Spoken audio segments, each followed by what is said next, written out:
Hey everybody, tonight I'm going to be looking at the final Titan Master of the Titan's Return toy line, and that is Titan Master Ramhorn. I was lucky enough to snag one of these guys at a local Aldi, of all places.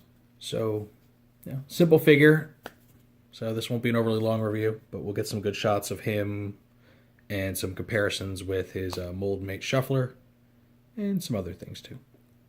So this is kind of the main bit of him, is Rhino mode. It's designed to look like the Generation 1 Ramhorn character in both color and design.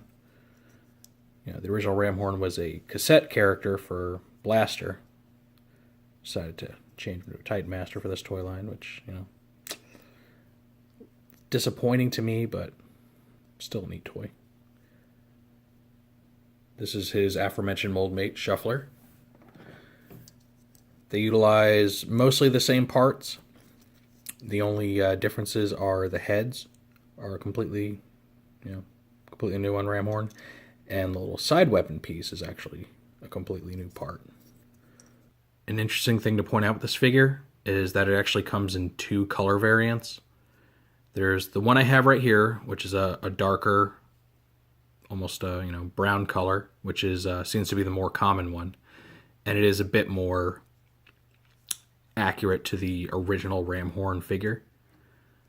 The other less common version is a brighter orange, which matches the same orange on the official CGI renders of the toy.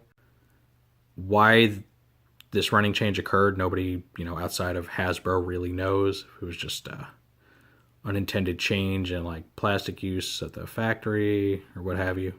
Or maybe they just decided they wanted something a little closer to how the original Ramhorn looked. Either way, if you're a super completionist and you really feel the need to have both versions of Ramhorn, good luck to you. I imagine finding that orange version is going to be very difficult. Me personally, I'm not going to go through the trouble unless I just happen to stumble across one, but odds of that are pretty low. Alright, we're going to remove Ramhorn's Titan Master component here. Get a good look at him.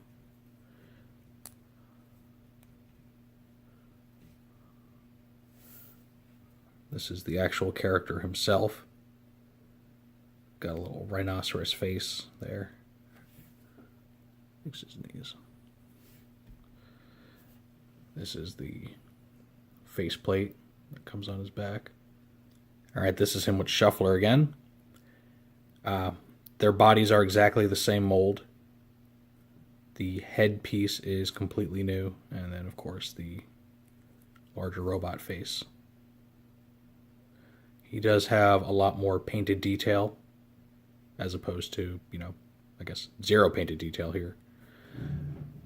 So it's good. It really helps the detail stand out on his face, because it'd probably be pretty difficult to figure out what he's supposed to be without the little, silver on the nose and the chin and his eyes painted in.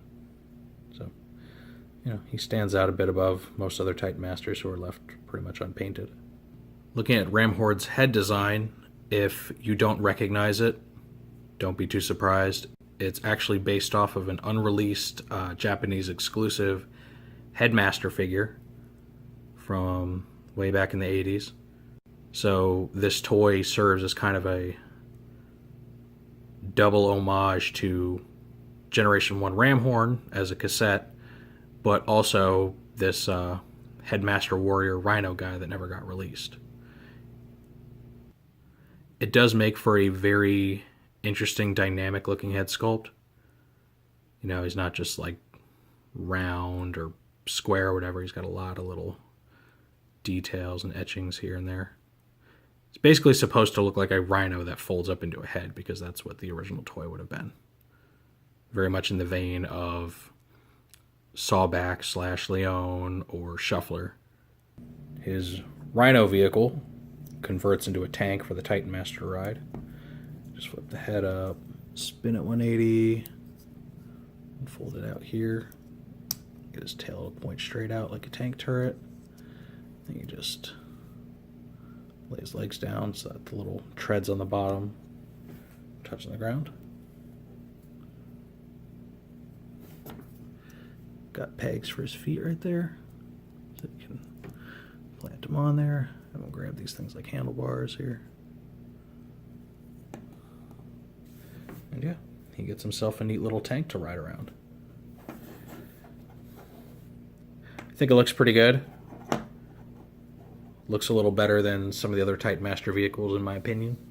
The lack of differentiating colors between, you know, the vehicle and the Titan Master is a little glaring in this setup. It's kind of hard to tell where one ends and the other begins, which is, you know, just a product of the design. The vehicle can further be converted into a rocket pod weapon.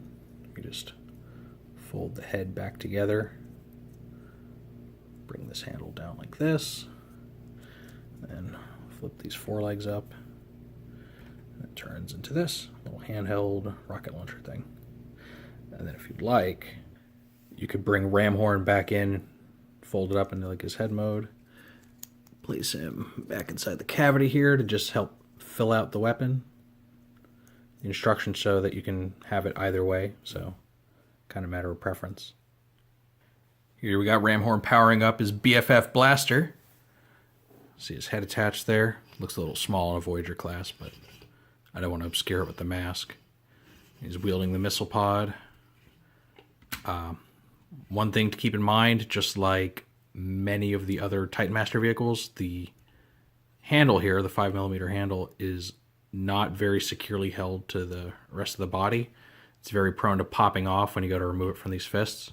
I always find the best way to avoid that is to just slowly twist it out. Don't try to pull it out because it'll just pop off. Won't cause any lasting damage, but will put some unneeded wear and tear on the figure, which may lead to some, you know, functional issues later.